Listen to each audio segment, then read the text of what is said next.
Another in our continuing series of editorials. Subject, Congressional Ethics. Here again, speaking for our program, is Mr. Patrick Paulsen, Vice President.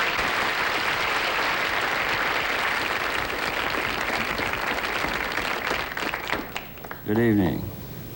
Everywhere you go lately, you hear this senator or that congressman accused of padding expense accounts, milking campaign funds, or engaging in some form of financial hanky-panky. Now, we deplore this loose, unpatriotic talk. It can only lead to investigations and convictions. Before long, no one would be left to run our government. Of course, there are abuses, but usually there are reasons. These lawmakers don't like to take graft and big bribes, but how else can they get the money to buy votes? They can all make great records like Everett Dirksen.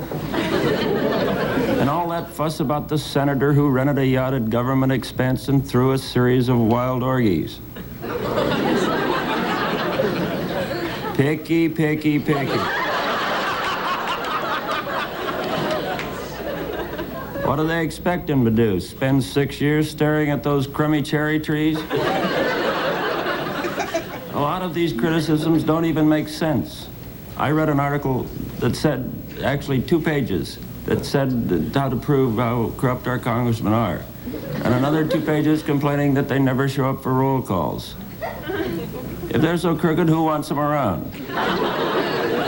This is not to say that we condone Lewis' conduct. We feel that when a man is elected, he immediately forecloses the abdication of all rights, morals acting with feared favor upon itself.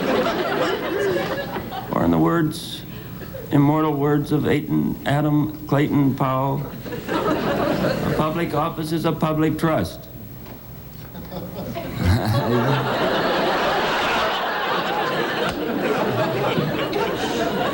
Some of us forget that these are human beings trying to do a job. Take my own congressman, please. After 20 years in office, he was accused of chiseling millions on various contracts. Everyone turned against him. Imagine a decent man like that suddenly ostracized after 20 years. I felt so sorry for him, I looked him up. And it wasn't easy because he is now living in Argentina under an assumed name. In conclusion, let's all remember that we have a government of the people, for the people, and by the people. And there are very few people in our government that you can't buy. Thank you.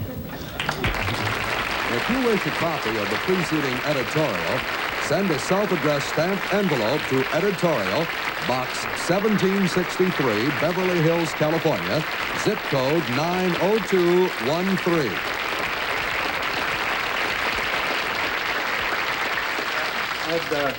I wonder if you'd mind if I ask you something on the side. Okay. Well, what side?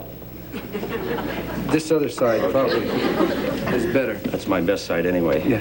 In view of the editorial you gave on congressional ethics, I thought it might be a good time to ask you about a few rumors that have been circulating. Now, this is completely off the record, and you can answer completely honestly. Now, several people have told me that you're considering running for public office. Now, is this true? No, absolutely not. Well, there's been a lot of talk, and you were involved in public affairs, so I thought perhaps it was true. No, well, a great many of my friends and my associates and my fellow Americans have been urging me to run for office. But what office, I'm not at liberty to say at this time. Therefore, I wish to state that with regard to the presidency of the United States, I will not run if nominated, and if I'm elected, I will not serve.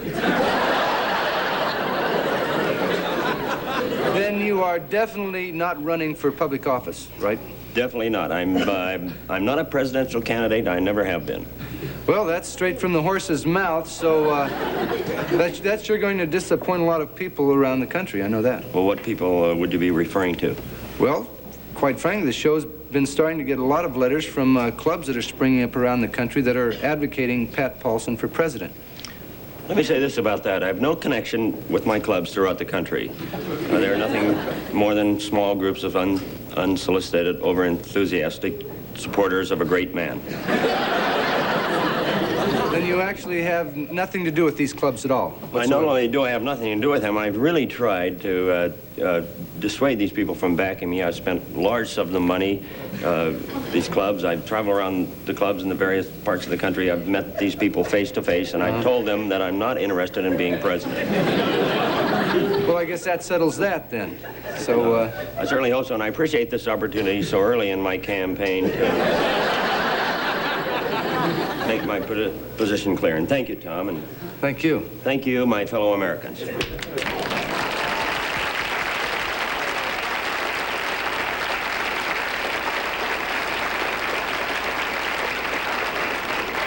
there you have it. An official denial of Pat Paulsen for president. Speaking for myself, I'm rather sorry that he isn't running or climbing for president. I think he'd make a good president. He's an excellent comedian. Well, that's showbiz.